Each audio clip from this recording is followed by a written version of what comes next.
Amigos, ¿qué tal? ¿Cómo están? Muy buenas noches. Gracias por acompañarnos en este séptimo capítulo de la serie Recorriendo la Legua Ganadero a través de Encaste TV y todas nuestras plataformas. Estamos por Facebook, por YouTube y por Livestream. También podrán encontrar el podcast de este programa disponible el día de mañana en nuestra cuenta en Spotify.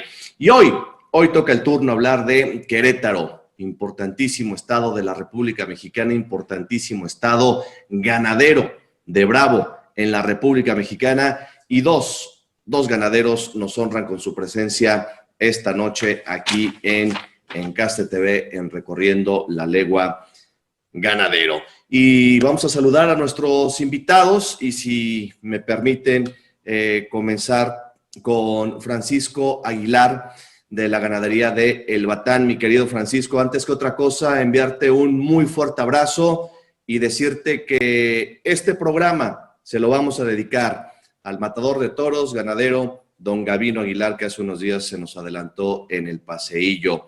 Así que esta emisión es dedicada para el matador de toros, Gavino Aguilar. Un fuerte abrazo, Francisco, nuestro reconocimiento por estar con nosotros, por echar para adelante, y qué mejor manera de recordar a tu padre que hablando de toros. Vamos a hablar de la ganadería queretana, pero recibe un muy fuerte abrazo, mi querido Francisco.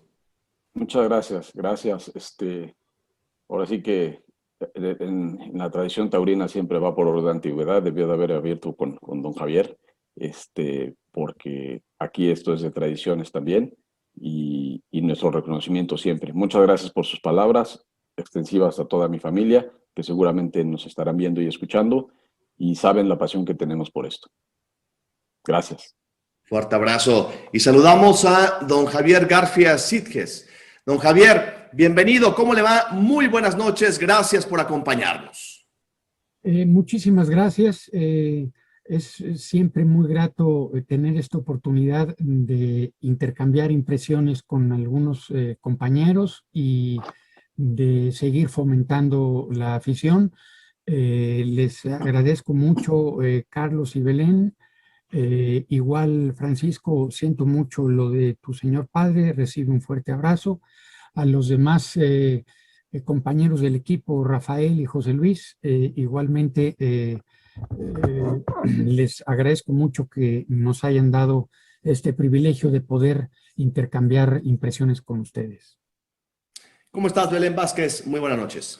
Muy buenas noches, muchas gracias. Me uno al abrazo por parte de todo el equipo, para toda la familia Ganadero.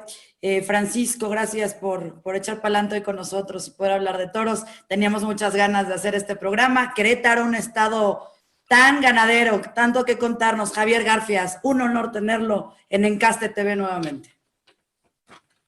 Rafael Anaya, ¿cómo estás, Rafa? Muy buenas noches.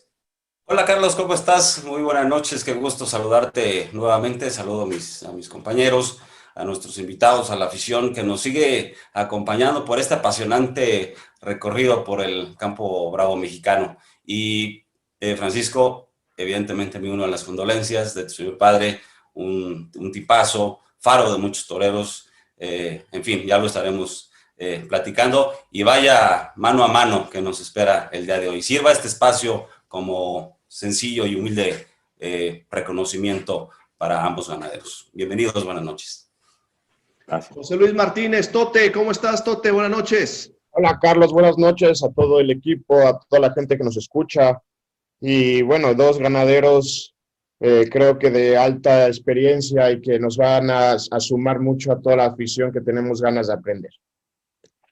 Bien, y si les parece, vamos con el video que nos manda esta semana la AMTAC y la Asociación Nacional de Criadores de Toros de Lidia. Vamos a conocer lo que es Querétaro en el Toro Bravo.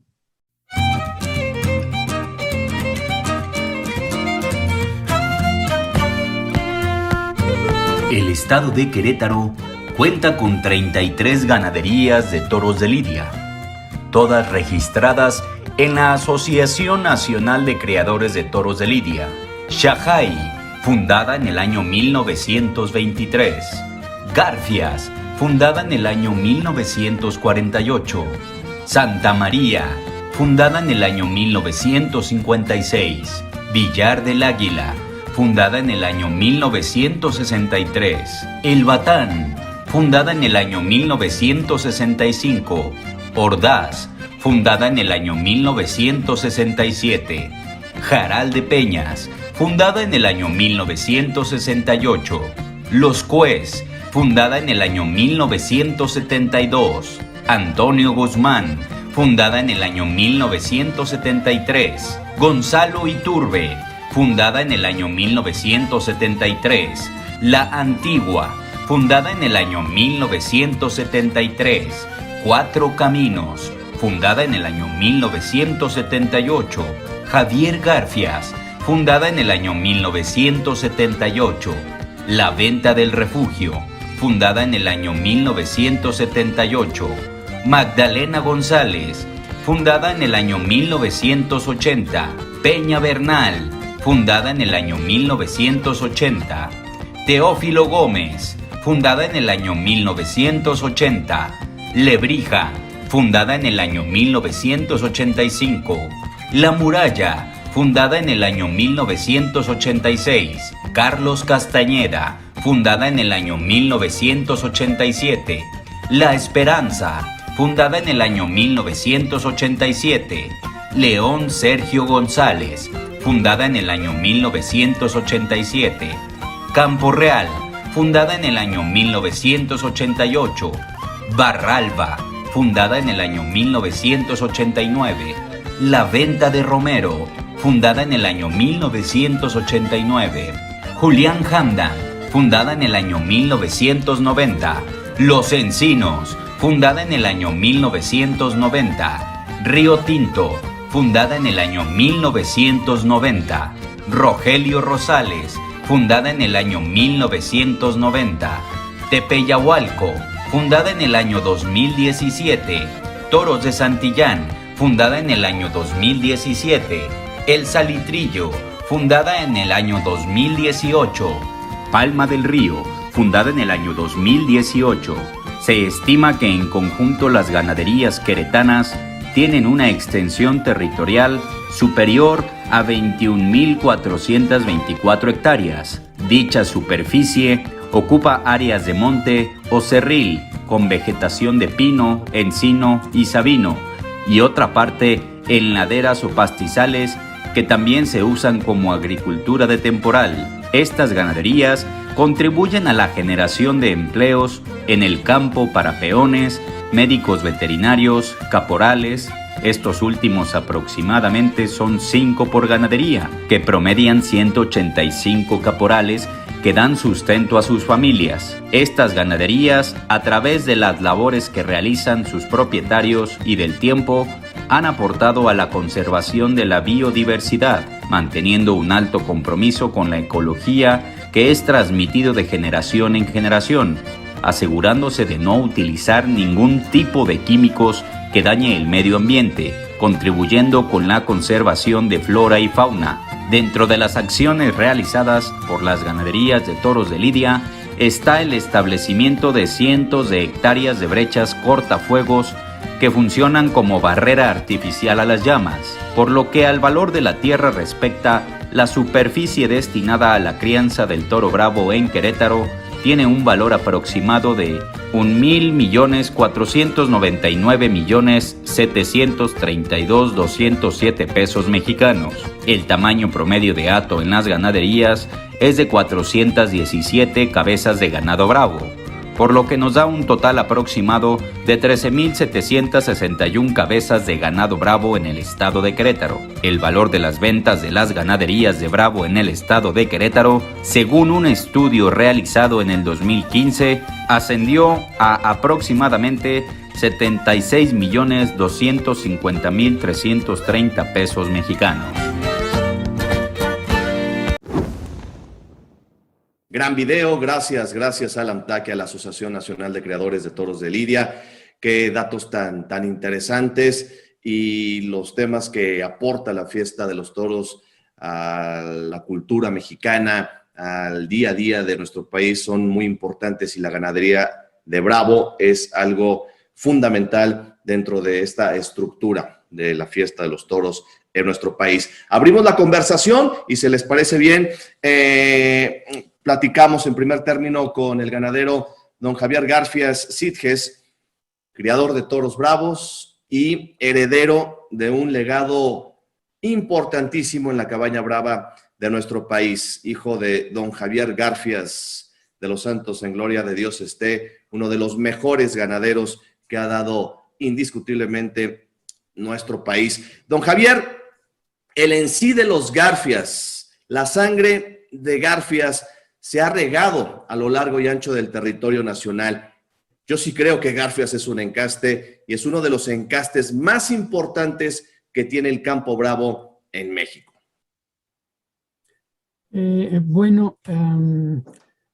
Quiero decirte que mi señor padre inició esto en el año 1948 y que pues empezó con vacas de Santo Domingo, luego añadió vacas de Torrecilla y posteriormente se consolidó con la ganadería de San Mateo, y después de pues un buen tiempo, llamémosle que tuvo sus momentos muy grandes en el año 70 a 80, y definitivamente tiene una personalidad propia la ganadería, como algunos otros ganaderos lo han podido lograr, y consideraría que definitivamente sí tiene un encaste, reconociendo desde luego el origen y la ayuda que en su momento otros señores mayores aficionados a los toros, ganaderos, le permitieron pues adquirir ganado, rentar sementales, comprar sementales e ir haciendo su propio encaste. La verdad es que estamos hablando de que hay una estadística de aproximadamente 290 sementales vendidos en la vida de mi señor padre a muchas ganaderías mexicanas, algunas en Venezuela y Perú, y yo diría que una gran parte de la ganadería mexicana tiene definitivamente sangre de Garfias, sobre todo diseminada a través de lo que compró y alcanzó a dispersar José Chafik, y que junto con Miaja pues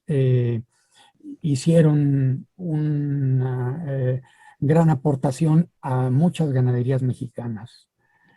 Y nosotros, al menos por mi parte, a raíz del fallecimiento de mi señor padre en el año 2005, pues ya de manera muy puntual, nosotros intentamos seguir la huella de esta afición y esta misión que tenemos como aficionados y apasionados de la fiesta de toros. Y no es lo mismo cuando mi papá llegaba a lidiar 15 corridas de toros al año a que yo lidie 2 o 3, pero no importa, estamos en el camino y pues de aquí para adelante ya estamos en posibilidades de tener un poco más de variedad y ir teniendo las metas que poco a poco vamos consiguiendo. En fin, a grandes rasgos, eso es lo que estamos haciendo ahora. Francisco, ¿cuál es la responsabilidad, lo que se tiene que hacer como un hijo que recibe una ganadería y darle esa continuidad a un proyecto que comienza tu padre? Primero que nada, no es personal, es de mi madre todavía y de mis hermanos, que aquí es una familia unida, taurina. Cada uno participa de su manera y en sus actividades en la ganadería. Si bien me tocó acompañar más en la parte de cosas ganaderas a mi papá, porque nos unía mucho el toro. Realmente pues es la pasión por esto, ¿no? Mis hermanos participan activamente siempre en herraderos, en tiendas, etcétera, etcétera. Entonces, creo que esa parte pues nos toca nos toca seguir esto, nos toca echar para adelante. Él quería que estuviéramos aquí hoy porque lo platiqué con él y me dijo, tú dale para adelante, no te pares. Estaba muy ilusionado en poder escuchar lo que decíamos. Yo sé que lo está haciendo en algún lugar y esperemos honrar la memoria, ¿no? Trabajar arduamente porque esto continúe, porque pues, la situación no está fácil. El mundo del toro está cambiando muy rápido. Esta pandemia nos ha pegado durísimo a todos los ganaderos, creo que a nivel mundial, y no somos la excepción. Y esto, pues hay temporadas que ante la adversidad todavía hay que sacar la casta más y más y más. Crecerse el castigo, y aquí estamos participando y queremos seguir este legado, esta parte que nos toca continuar y echarle las ganas del mundo. La verdad es que eso es lo que nos enseñaron y eso es lo que vamos a seguir. Rafael Anaya. Ganadero Garfias, pues a usted le tocó heredar y continuar una importantísima historia, un importantísimo legado de la ganadería de Garfias. El día de hoy le toca en su trinchera, en su arte, al ganadero Francisco. ¿Se puede dar consejos de un ganadero a otro? ¿Qué es lo que viene? ¿Cuáles son los retos? Usted que yo lo he vivido y ahora que empieza Francisco, quizás con sus nuevas ideas o inquietudes u objetivos, que cuando se va la cabeza de alguna empresa, pues quizás pueda haber inquietudes de hacer cosas distintas. ¿Se puede dar consejos de ganadero a ganadero? Quiero decir que en realidad esto es algo muy personal.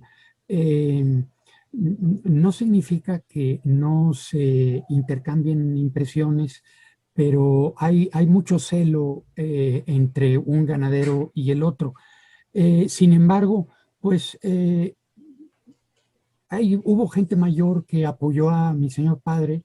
Lo de menos es que nosotros, como herederos de lo que hicieron ellos, pues también ayudemos y demos consejos a otras personas para que pues tomen una línea, un derrotero distinto. Quiero también manifestar que la ganadería de Garfias ahora se dividió en lo que es los cues, y que la maneja mi hermana Ángela junto con Raúl Lebrija, que tiene otra ganadería, y a su vez mi sobrino Raúl Lebrija Garfias, y tengo otro hermano, Pedro Garfias, pero pues prácticamente no lidia y pues tiene muy poco ganado. Siempre es bueno platicar con otro ganadero porque siempre aprendes algún detalle y aunque cada quien tiene su forma personal de comerse los tacos, por llamarle así, pero pues sí, es bueno no perder la objetividad y siempre estar conversando con otros taurinos para ver realmente qué es lo que está pasando en la fiesta, ¿no? Tote. ¿Cómo es cuando heredas, cómo es ese momento en el tema de tener que ser responsable y que a lo mejor tú tienes un plan B, pero a lo mejor quieres continuar el A por todo lo que te enseñó tu padre y seguir con la historia de tu padre? ¿Cómo es ese momento en la modificación de tu forma de trabajar como ganadero? Bueno, en primer lugar, nosotros fuimos enseñados en el punto de hay que ver los libros. Tenemos libro de San Mateo desde 1908. Prácticamente yo sé más del árbol genealógico de mis vacas que de mi propia familia. Pero una vez de ver el libro y de ver la tienda y de ver el tipo, pues hay que tener diversas familias. La familia de los cocineros, de las ventiladoras, de las zapitas, y teniendo familia tienes oportunidad de estar dividiendo las cosas. Hay sementales que luego nos funcionan muy bien, pero no puede toda la descendencia estar cargada a un solo semental. Entonces necesitas probar un poquito las cosas y ya le vas poniendo la pimienta o lo que consideras que es pues el ideal del toro que estás buscando, con un poquito más de codicia y bravura o con un poco de pues docilidad, mansedumbre y facilidad, porque luego pues hay que estar mezclando las cosas y ya es cosa personal de cada quien, pero el toro bueno objetivamente siempre va a ser aquel que facilita las cosas al torero, por más de que sea difícil, pues tragarle los primeros muletazos porque sea un poco áspero o complicado, pero el toro bueno siempre se entrega y sigue pues dando de sí y yendo a más. Francisco, ¿cómo era el día a día del matador Gabino Aguilar como ganadero? Todo el tiempo pensando en el toro. Realmente desde que amanecía su primera actividad era hablar al rancho para ver cómo habían amanecido, que si todo estaba bien. Desayunaba y emprendía camino para allá, o emprendíamos cuando podíamos estar juntos.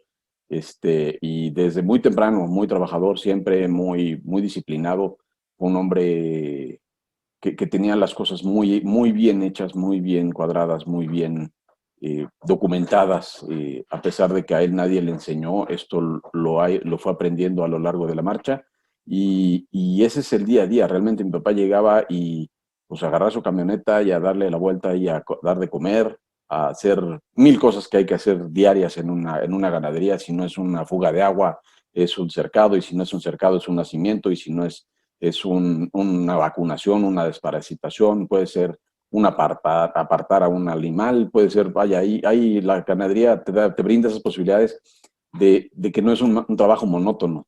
Diario tienes algo diferente que hacer, diario, y puedes hacerla hasta de bombero, ¿no? También, a nosotros nos toca mucho estar lidiando con estas cosas, pero bueno, aprende uno muchas cosas, y ese es el día a día. Mi papá regresa a casa a las, no sé, 6, 7 de la tarde, y cuando veníamos juntos, pues igual, veníamos 8 o 9 de la noche. Ahora sí que era pues de sol a sol, ¿no? Dependiendo de las actividades que tuviéramos que hacer. Ese es el trabajo. Francisco, y en este sentido, tú siempre aprendiendo el cómo hacer las cosas. A mí me llamó la atención lo que comentaba ahorita el ganadero Javier Garfias, y la pregunta va para los dos, ¿no?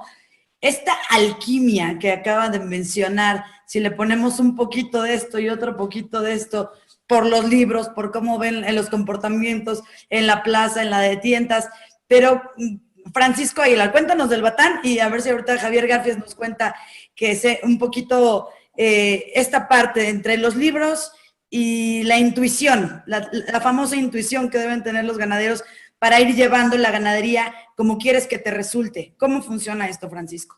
Yo creo que es así, tal cual como lo dicen.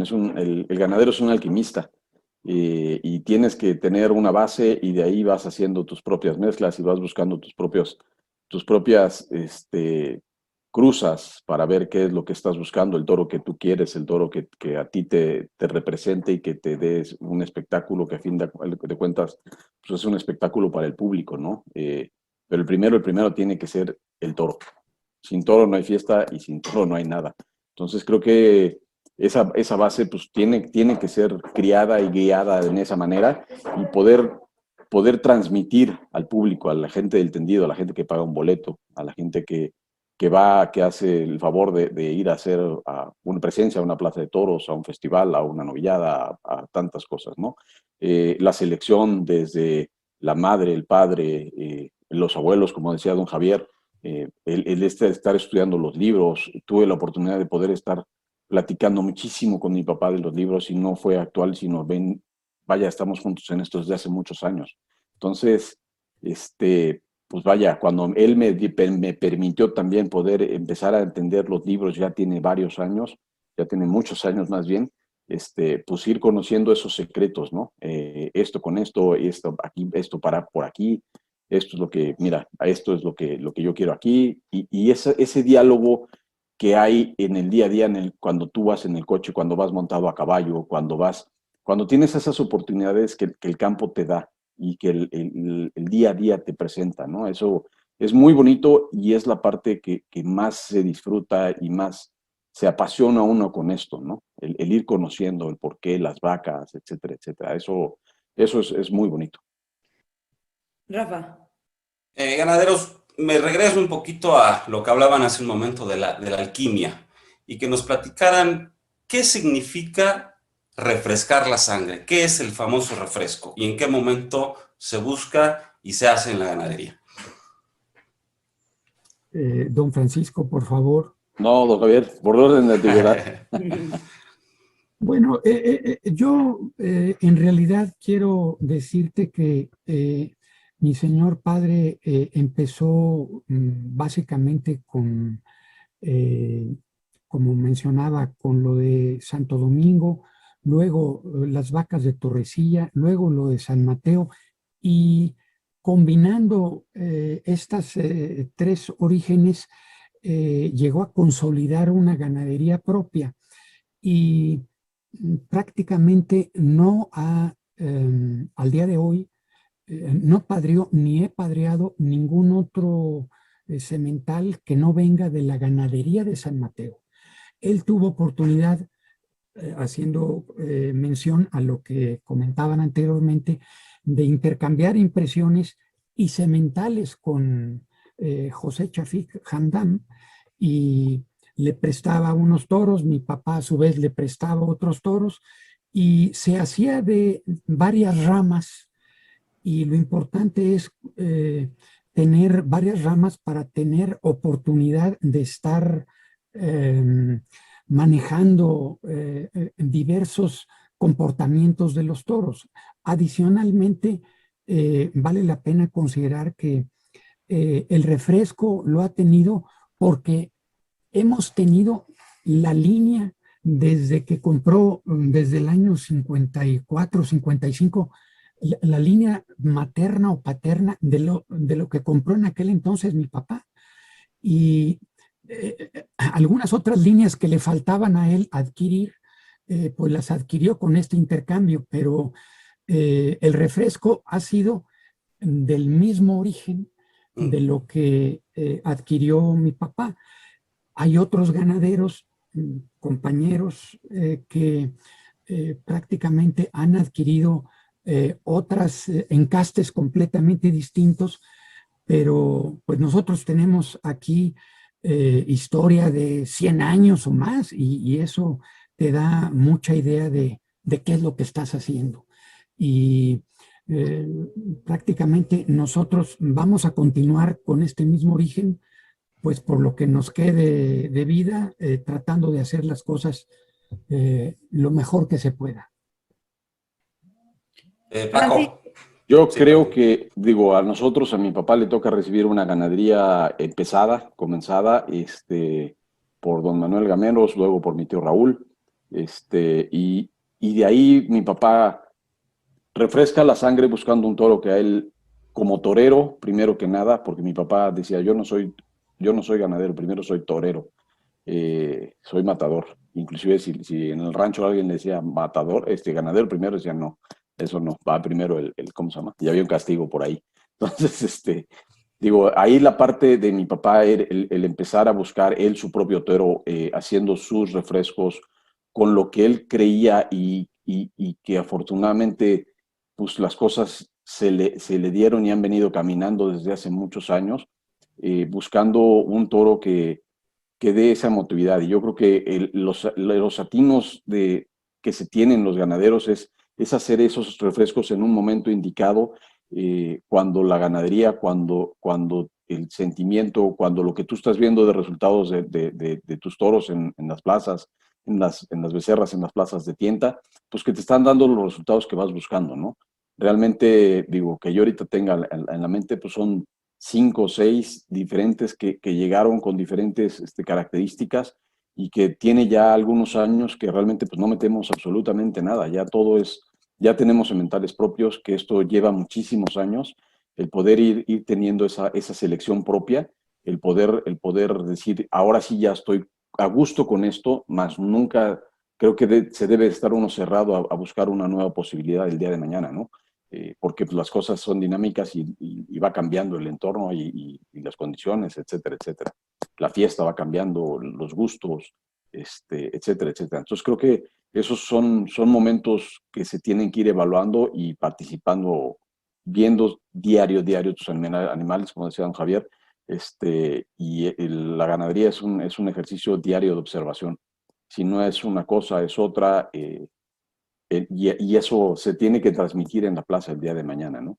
Para nosotros eso es el refresco, el encontrar ese punto exacto y que además la fortuna te dé la dicha de que te pueda hacer, que pueda ligar, porque muchas veces tú puedes decir, me traigo algo muy bueno con algo muy bueno y pues debe de dar bueno y eso no existe. El que se case una muy guapa con un muy guapo, pues no siempre es el más guapo el resultado, ¿no? O el más valiente con el más valiente, pues no. Ese tipo de cosas, pues la naturaleza hace su trabajo. Pregunta para los dos ganaderos. Don Javier, perdón, quería decir algo. Adelante, don Javier. Perdón, yo quería comentar un detalle que es muy encomiable de Francisco. Recuerdo que mi papá mencionaba mucho un toro que toreó Gabino Aguilar en Guadalajara, de las primeras corridas que toreaba, que lidiaba mi papá, y le encantó el toro a Gabino Aguilar, lo bordó y mi papá estaba fascinado. Entonces tiene la característica, la ganadería del Batán, que la hizo un matador de toros.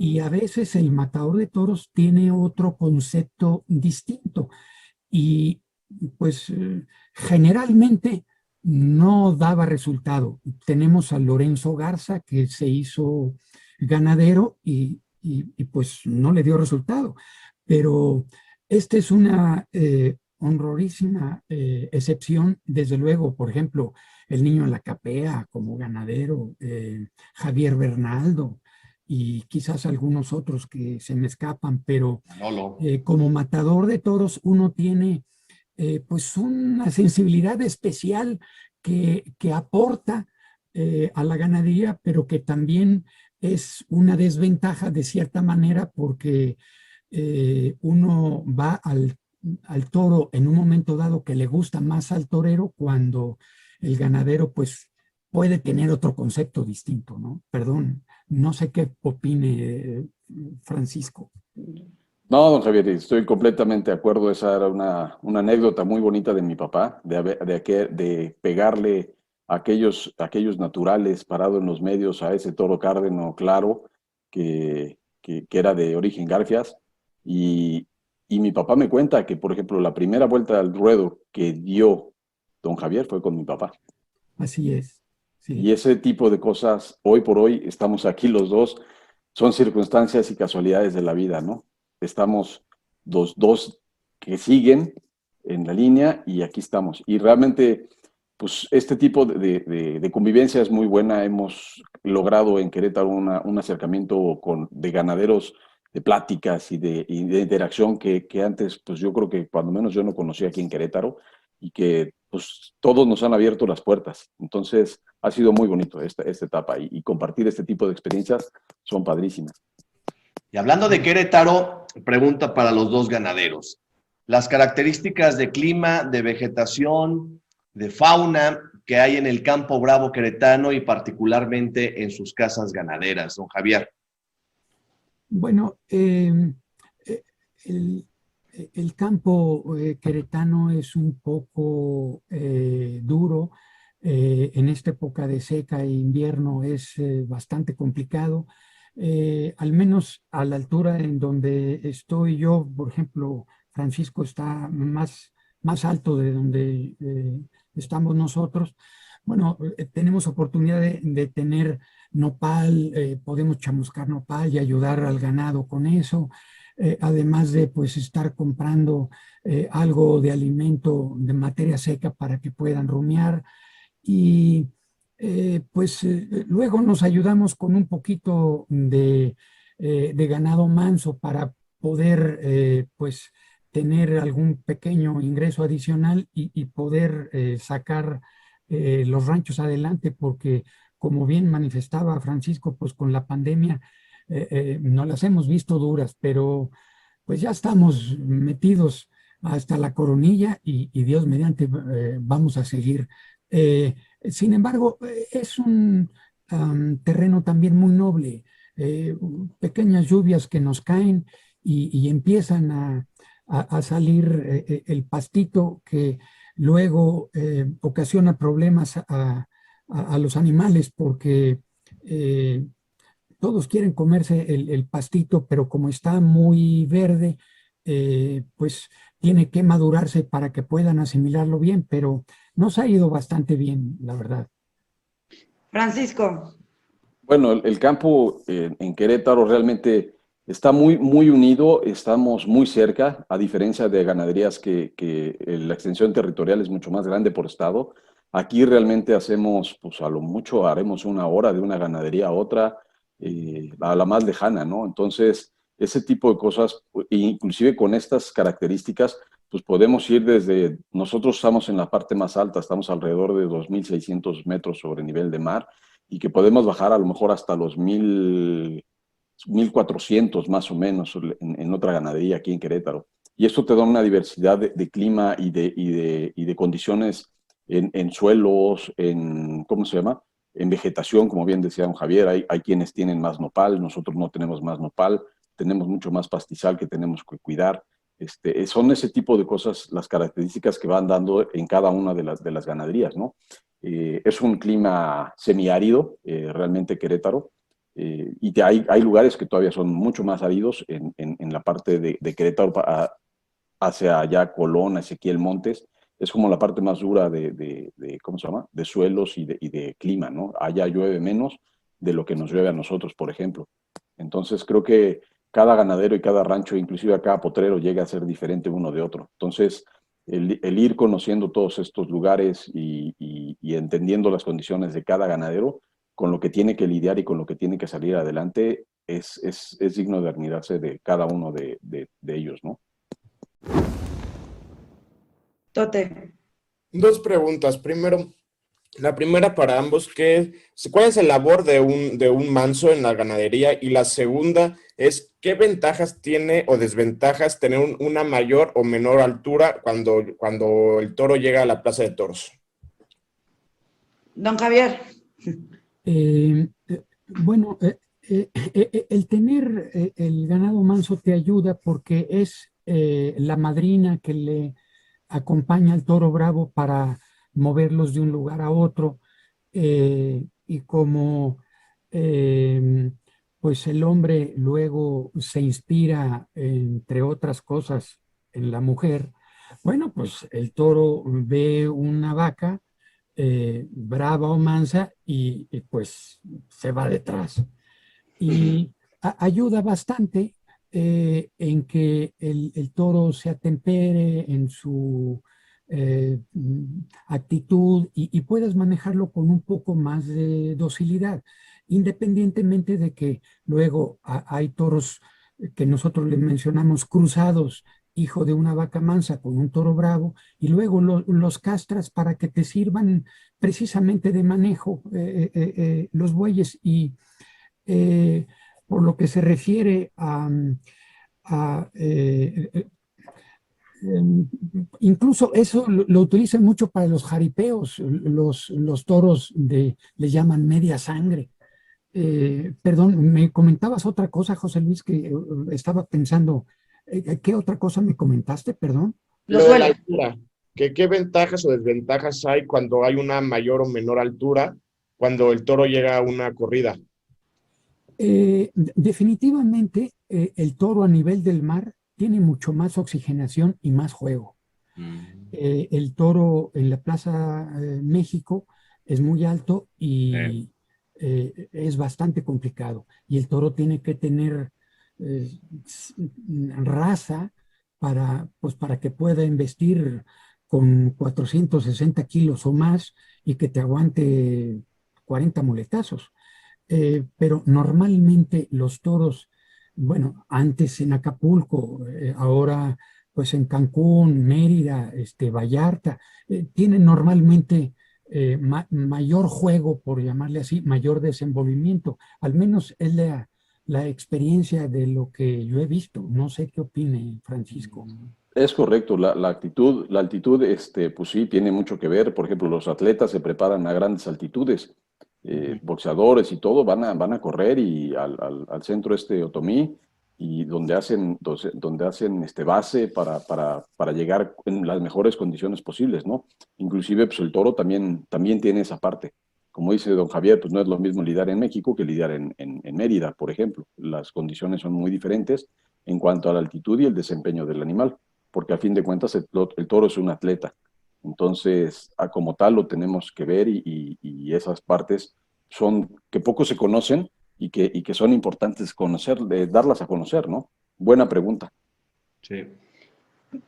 Yo quería preguntarles, Francisco, hace rato mencionabas que ha habido una mejor convivencia entre los ganaderos de Querétaro. No, yo creo que debe haber una razón porque les guste tener ganaderías en las tierras queretanas.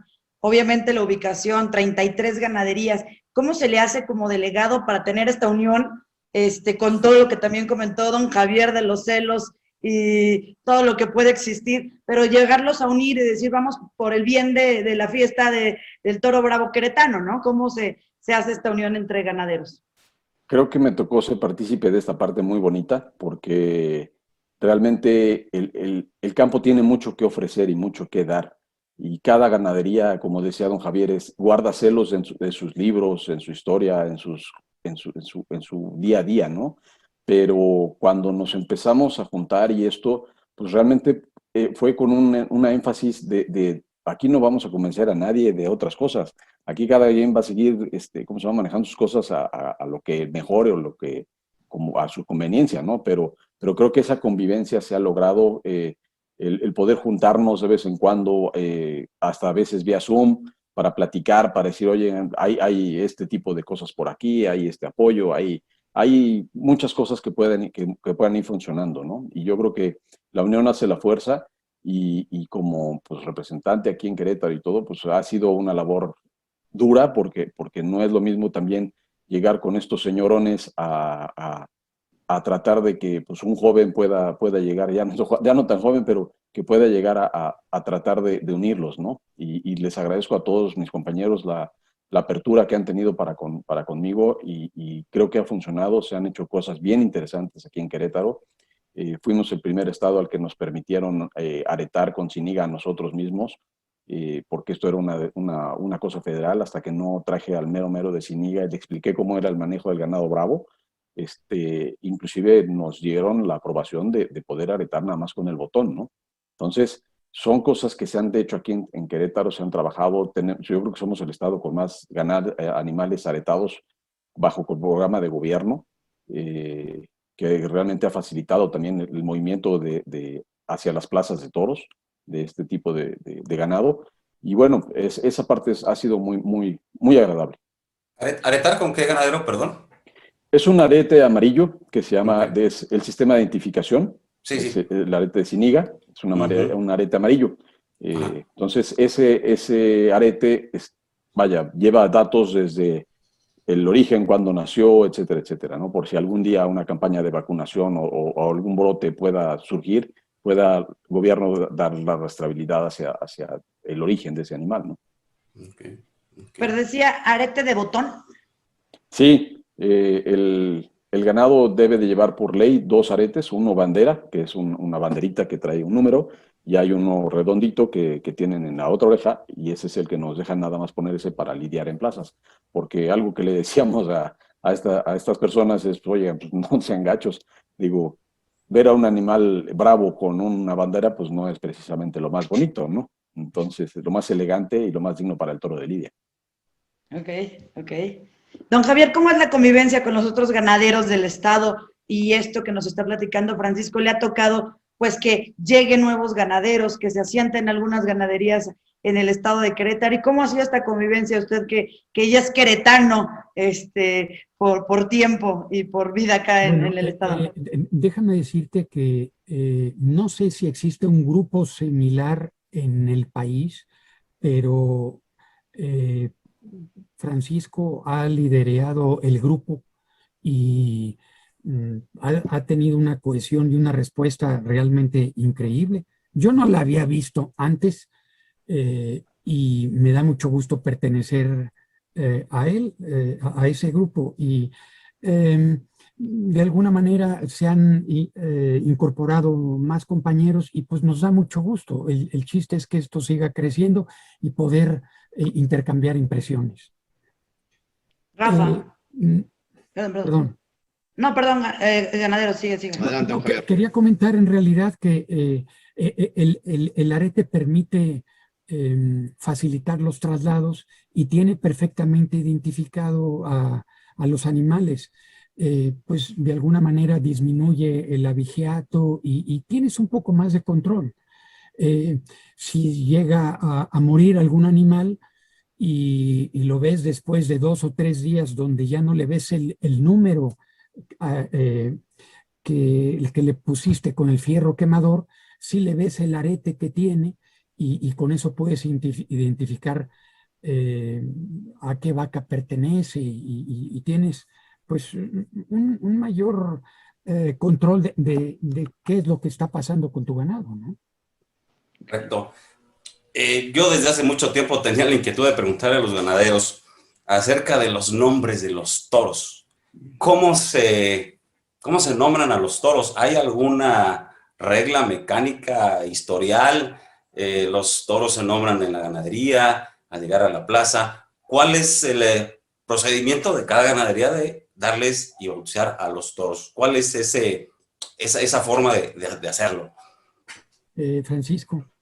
Bueno, en nuestro caso, por ejemplo, como decía don Javier hace ratito, hay familias y puedes tú hacer variaciones de la familia. Por ejemplo, puede ser de la familia de la cocinera. Y entonces, pues puede ser el cocinero, el toro, puede ser algo derivado alrededor de ese tipo de nombres, ¿no? O bien puede ser el día que se va a lidiar, pues tú bautizas tus toros conforme te guste, ¿no? Yo creo que hay de las dos opciones. No hay una regla escrita. En nuestro caso no, hemos hecho de las dos maneras el bautizarlo, cada toro. Nosotros seguimos también lo que dice Francisco, en el sentido de que tiene su nombre de familia y luego su nombre artístico. Eso. Y de alguna manera, pues si se peleaba mucho, por ejemplo, a mí hace un mes echando de comer, no vi y una vaca me dio una vuelta de campana 2 metros para arriba y me hizo una alcancía aquí en la cabeza y a esa le puse la campanera. Entonces el toro que se lidie va a ser la campanera. Pero bueno, pues así se dan cosas y le vas poniendo un nombre relacionado con su comportamiento, cómo ha sido en la plaza, o en el rancho, o bien pues la circunstancia de que se va a lidiar en Navidad o alguna otra característica. No hay algún criterio a ese respecto. Exacto. ¿Y con base en qué se herra los toros y se le coloca un número o una serie de números? ¿Con base en qué? ¿Ustedes cómo lo hacen en sus ganaderías? En el tema de la numeración para otorgarle un número o una serie de números a las vacas, a los toros. Don Francisco. Son consecutivos, realmente pueden indicar el año, pueden de nacimiento, pueden llevar una letra, hay gente que le gusta errar con 3 números, a los machos o 2 nada más, a las hembras con el año de nacimiento a lo mejor puede llevar una letra, puede llevar un número, hay diferentes métodos que cada ganadero sigue de lo que yo he visto en su casa, ¿no? En nuestro caso, pues sí, las hembras van a 3 números y los machos van a 2. Y esos son consecutivos y que le van dando la personalidad y el registro a cada uno de los animales. Realmente desde el día que nacen, cuando menos en el rancho, se aretan. Entonces sabemos desde ese instante cuál es su madre y cuál es su padre y podemos sacar su árbol genealógico en ascendencia, ¿no? Don Javier. Sí, precisamente cuando nace el becerro se le pone su arete y cuando se va a herrar llegas a checar el arete contra el número que le toca. Como hay pocas crías, nosotros llegamos hasta el 100 y luego volvemos a empezar del 1 en adelante. Y pues llegó hay que errar el becerro de la 1 de la A, bueno, pues el número que le toque. Y el que sigue, pues va con el 2 y así sucesivamente. Es indistinto. Entonces tiene su número, el que le corresponda según lo que llevas, le pones la letra del año en que nació y el fierro de la ganadería. Hay algunos otros colegas que hacen algún otro corte en la oreja o algún otro detalle para identificar a sus animales, pero con el arete y el fierro de herrar, para nosotros es más que suficiente. Y esto es una actividad que se necesita llevar al día a día, ¿no? Porque, como dice don Javier, nosotros, digo, se areta y voy, José Luis, cuando tú tienes un solo animal, pues sabes cuál es, ¿no? Pero cuando juntas en un herradero a lo mejor 50, pues dices, ¿y cuál es? Y porque además llega una edad en la que son como todos parejitos, ya se cuenta que tú entras a un salón de clases y de repente te avientan todos y dicen, ¿y estos quiénes son, no? O sea, ¿y cuál es su mamá y cuál es su papá? Y por eso es tan importante esta actividad desde el aretado al nacimiento, ¿no? O la identificación de cada animal desde su nacimiento. Perdón, José Luis. Sí, podrás identificar con algún color en particular algún becerro. Oye, este es coletero, este tiene pues unas manchitas en el lomo, pero a la hora que ves 30, pues ya no sabes ni cuál es cuál. Y el chiste es, pues, identificar, oye, pues sí, este es hijo de la vaca fulana, y luego, pues también identificar al padre y tener muy bien, porque si no tienes claro quiénes son los progenitores, luego pues estás un poco haciendo tus empadres a ciegas y pues podrá ser como el burro que tocó la flauta, pero eso no sirve en la ganadería. Tienes que saber qué es lo que estás haciendo, definitivamente.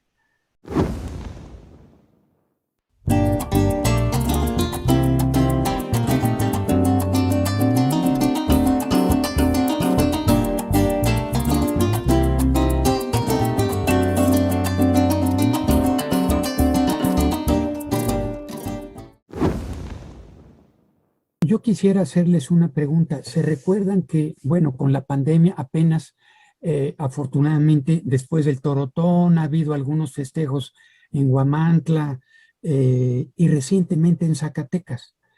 Y han implementado algunas cuestiones para la fiesta en Zacatecas. Las banderillas, en lugar del rejón, las pusieron con un punzón o un clavo, por llamarle así. Y la puya la están reduciendo. No sé a ciencia cierta el resultado que hayan tenido, pero no sé, Francisco, y ustedes qué opinen. Me queda claro que la fiesta tiene que evolucionar. Yo no comparto esas dos adiciones o mejoras.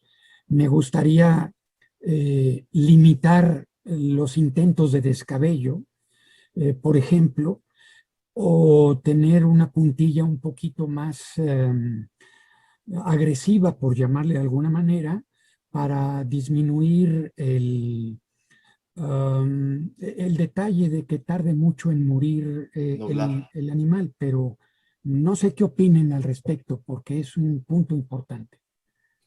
Pues ganadero, cuéntanos, Francisco, ¿qué opinas? Muy buena pregunta que hace don Javier Garcías. Pues aquí la verdad es que yo con todo esto no he tenido el tiempo ni de ver resultados, ni de ver noticias, ni de funciona o no funciona. Yo no he tenido algún comunicado de parte de, pues, de quien los está promoviendo para ver funciona o no funciona, es válido o no es válido. Vaya, son cosas que yo no conozco y no podría yo asegurar ahorita si evoluciona o no evoluciona de esa manera. No lo sé. O sea, creo que eso también pues, debe de ser un acuerdo del gremio, ¿no? ¿Cómo se llama? si es válido o no es válido, si funciona o no funciona.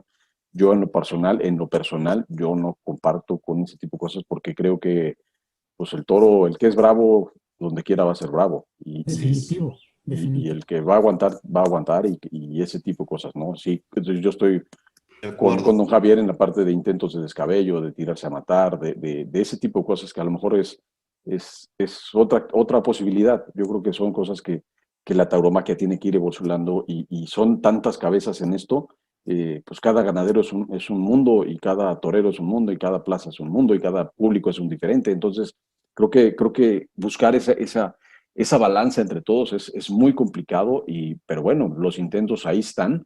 ¿Qué resultados hay? No lo sé, los desconozco al 100%, pero bueno, hay que ver, ¿no? Yo creo que esa parte hay que conocerla y no descartarla también de así de tajo, sino pues yo no puedo opinar de algo que no he visto. Sí, a mí me parece que no es algo que yo creo que ahorita nos debamos de preocupar como Fiesta Brava, no es algo fundamental para una evolución y un atractivo hacia el público. Me parece que eso no es un tema fundamental para que el público se interese por los toros. Yo creo, y ahora que tenemos dos ganaderos aquí, que lo fundamental es ver toros bravos y ver toros que emocionen.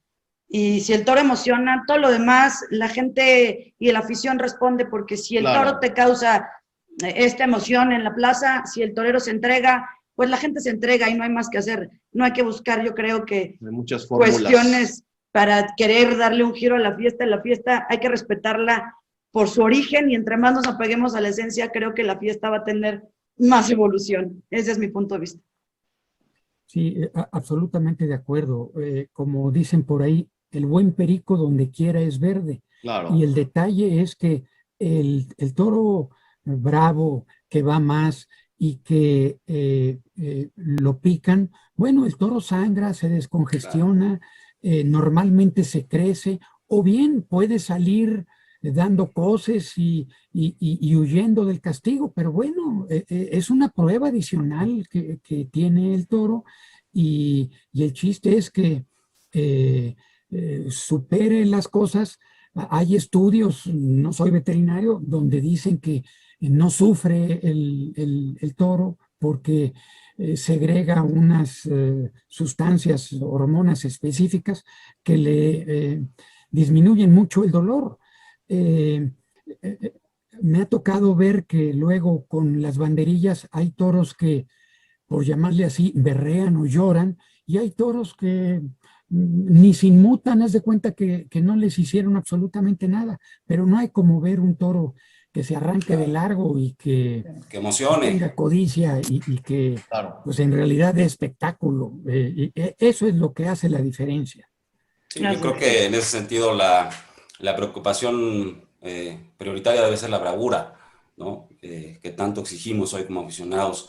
Lo demás es pues un poco de aspirina, de curitas, de querer reducir el impacto visual de la sangre quizás que se da en la lidia y que va junto con pegado, si se me permite la expresión. Entonces yo creo que si se está pensando en que eso va a traer nuevos aficionados a las plazas, me parece que no es por ahí. Yo creo que incluso hasta se puede correr el riesgo de que alejen y asusten a los aficionados actuales, que ya no vayan a un espectáculo como lo conocemos, que es una corrida de toros hecha y derecha. Y el aspecto de la muerte del toro tiene que ser fundamental. Los matadores, dicho con todo respeto, tienen que afilar la espada, tienen que matar a los toros para evitar esa imagen tan dantesca que es eternizarse en el descabello. Entonces yo creo que son temas que sí tenemos que defender nosotros como aficionados, pero que no se vaya diluyendo una fiesta para darle gusto yo no sé a quién, menos a los aficionados que gustan de la fiesta tal como es y la conocemos íntegra. Yo creo que muchas veces se pierde el que da el espectáculo es el toro, primero que nada.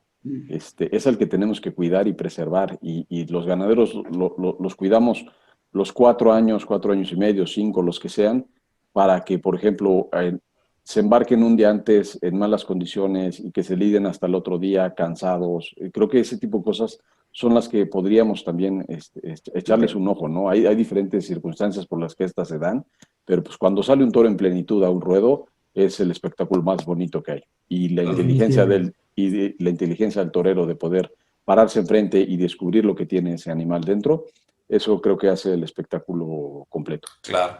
Totalmente, totalmente de acuerdo, ¿no? Y que no se nos olvide que la fiesta es de toros. Es la fiesta de los toros. Y el torero a hacer lo suyo y a ejercer el grado de matador de toros. Creo que cada uno tiene que hacer lo suyo, pero sí, indiscutiblemente. Cuando hay bravura, cuando hay emoción, cuando hay transmisión, cuando un toro impone en una plaza de toros, todo se acaba. Todo se acaba. Yo creo que los cambios son buenos, pero hay unos que no, ¿sabes? Yo eso de la puya y las banderillas estoy un poco en contra. Parece ser, por lo que escuché ayer en Zacatecas, que los toros no rompían, que no embestían bien. Y, o sea, son cosas, creo que lo de la muerte, creo que sí tiene que los toreros matar a la primera, porque creo que también es una falta de respeto al toro, y es la fiesta del toro, y el protagonista es el toro, y siempre tiene que haber la bravura. Los cambios son buenos, pero hay unos que creo que no son tan necesarios, porque quizás estás rompiendo hasta con la esencia de los toros. De acuerdo. Veamos resultados y veamos opiniones y analicemos las cosas, ¿no? O sea, yo no puedo opinar de algo de que no he visto y no conozco ni la puya o lo que están promoviendo, ¿no? Claro. O estos intentos de, Bueno, ¿cómo se llama? y la verdad, nosotros como ganaderos tenemos la responsabilidad de cuando vamos a lidiar una novillada, un festival o una corrida de toros, pues mandar un toro presentable, hombre, bien comido, con sus astas normales. Claro. Tampoco no estamos el búfalo de 800 kilos y unos pitones descomunales, que los podemos hacer, pero si hay un espectáculo serio, pues eso le da seriedad, y el aficionado va a decir, es que yo voy porque el empresario fulano o la plaza de toros fulana presenta corridas de toros ad hoc. No, oye, va uno a una corrida de toros y luego pues echan unos becerros que pues la verdad son indignos, y pues no, no viene al caso mencionar, pero luego hay figuras que lidian toros muy cómodos y muy poco presentados, y eso va en detrimento de la fiesta. Punto. Totalmente, claro. Pues qué interesante charla con mucho fondo de lo que es el Campo Bravo queretano en este capítulo número 7 de la serie Recorriendo la Legua Ganadero. Belén, nos vamos. Se nos acabó el tiempo, pero quiero agradecer. Se nos fue rapidísimo la hora. La verdad es que se nos fue rapidísimo, pero ya pasó la hora. Quiero agradecer don Javier Garfias, Francisco, gracias por haber participado. Enhorabuena por el trabajo que se está haciendo en Querétaro, porque se siga dando de qué hablar de la ganadería queretana y que la gente siga conociendo, que yo creo que es lo más importante.